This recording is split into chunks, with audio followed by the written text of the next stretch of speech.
السلام علیکم ورحمت الله دوستانو. نن داسې یو ځای ته راغلی یم. تاسو باور په الله وکړئ چې د خپل وطن سره دا مینه د انسان سوچنده کېږي. خبر هستئ کوم ځای دی؟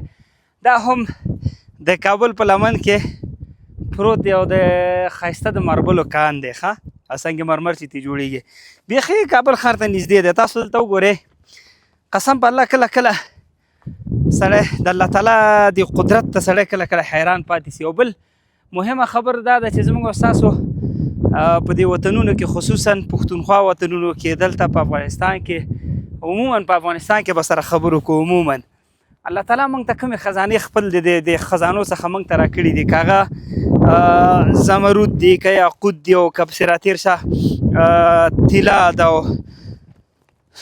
په میلیاردونو ډالرو ذخایر الله تعالی موږ تاسو ته راکړي دي. خو چې موږ تر اوسه پورې د هغې په راویستلو کې کامیاب شوي نه وو، وسایل لا سره نه وو، تر څو پورې هغه راواخلو بیرته په هېواد کې پې ابادیان یې وکړو. خو الحمدلله څه ناڅه اوس خلک پوه شوي دي.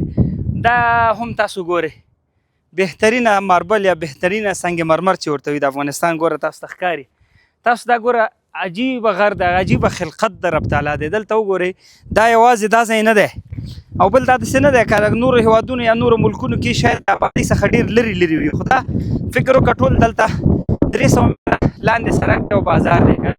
دلته وګورئ څومره ښایسته ښکاري، څومره خوندور ځای دی. نو دا یو ځای دی. دلته د تیږه باندې چې ته لاس کله ووهې بیا تا ته د هغه کیفیت یا کوالټي معلومیږي. تاسو چې فکر وکړئ څومره ښایسته ښکاري. کله کله انسان زړه خو داسې وي چې راشي همدا ځای کې ور واړی او دلته واوسېږي. ژوند کې دا د یو طرفه دیوالي. نو الله تعالی د الله تعالی کوم خزانې چې دي، چې کوم جواهر دي، کوم معدنیات دي او زموږ ستاسو دې خوږ وطن ته یې ورکړي، فکر نه کړم چې په نورو هېوادونو کې په دغه اندازه په دغه پیمانه باندې وي. چې کوم ځای کې کوزې پښتونخوا کې هم وګورئ د ماربلو بهترینه کانونه یا معدنونه هلته هم شته. الله تعالی پښتنو سیمو ته ورکړي، دلته په افغانستان کې هم. نو الله دې موږ ته اتفاق او اتحاد را نصیب کړي چې په صحیح طریقې سره یې وباسو، استخراج یې کړو، بیرته په خپل وطن باندې مصرف کړو او سړکونه پې آباد کړو، روغتونونه پې آباد کړو، ښوونځی پې آباد کړو، پوهنتونونه پې آباد کړو. مطلب بیرته د دې وطن په آبادۍ باندې مصرف کړو. دا به ډېره غټ خوند وکړي. راځو دا ځای خو مو واغسته، لږ مخته راځئ تاسو ته یو بل ځای زه هم درښیم. راشئ اصلي ځایونه نور درته ښیم. هلته به هم ورځو، خیږو به لږ دې خوا راسئ. تاسو وګورئ دا ځای دی چې راجوخ که ورته. هلته هم ورځو. تاسو وګورئ څومره ښایسته بهترینه معدن دی د ماربلو. تاسو ته ښکاري؟ دا وګوره ښه. هلته اوس هم ماشینري لګیا ده، استخراج یې کوي. دا تاسو ته ښکاري؟ دا دی. دې خوا ته ځو، دې خوا ته هم هغه د کارونه لګیا دي. نو الله تعالی راته ډېر ښایسته وطن راکړی دی. د اولادونو تربیت په هغه وخت کې موږ تاسو ته سختېږي چې کله موږ تاسو په غیر اسلامي ټولنه کې ژوند کوو. اکثره تاسو ته معلومات وي چې په غربي هېوادونو کې یا خصوصا په اروپا او امریکا یا په استرالیا کې ژوند کوي څوک، د هغې اولادونه محلي مکتبو یا ښوونځي ته ځي.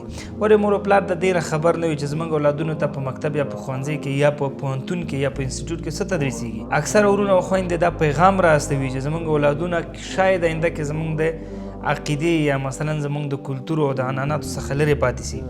نو همدغه مشکلات په نظر کې نیولو سره قرآن کور آنلاین اکاډمي لله الحمد داسې کاریکولم، داسې درسي مواد تنظیم کړي دي چې د اروپایي مکتبو یا ښوونځي یا انسټیټیوټونو سره انډول دي. هغه اسلامي مواد درته ښیم چې کله هم ستاسو اولادونه له دغسې محیط کې ژوند کوي نو تاسو راځئ قرآن کور آنلاین اکاډمي ته. دلته به د قرآن کور آنلاین اکاډمي درسي مواد، کریکولم، هر څه په دغه ویب سایټ کې تاسو اول مطالعه کړئ. د هغې نه وروسته بیا موږ سره په دې نمبر رابطه وکړئ. انشاءالله اولادونه به داسې درته روزو څنګه چې په مکتب یا ښوونځي کې هغې سره کوشش کېږي، همداسې به په دغه اسلامي اکاډمي کې موږ هم داسې کوشش ورسره کوو تر څو پورې دغه زموږ او ستاسو اولادونه داسې وروزو چې په آینده کې موږ او تاسو د ملامتیا ګوته ځان ته ونه نیسو. نه خدای مه کړه چې د قیامت په ورځ هم ملامت اوسو او خدای مه کړه چې په دنیا کې هم بیا دا افسوس کوو چې کاش اولادونه مو داسې روزل شوي نه وی. همدا اوس په دغه نمبر موږ سره اړیکه کې شئ. انشاءالله ستاسو اولادونه به داسې تربیه کو چې تاسو به خوشحاله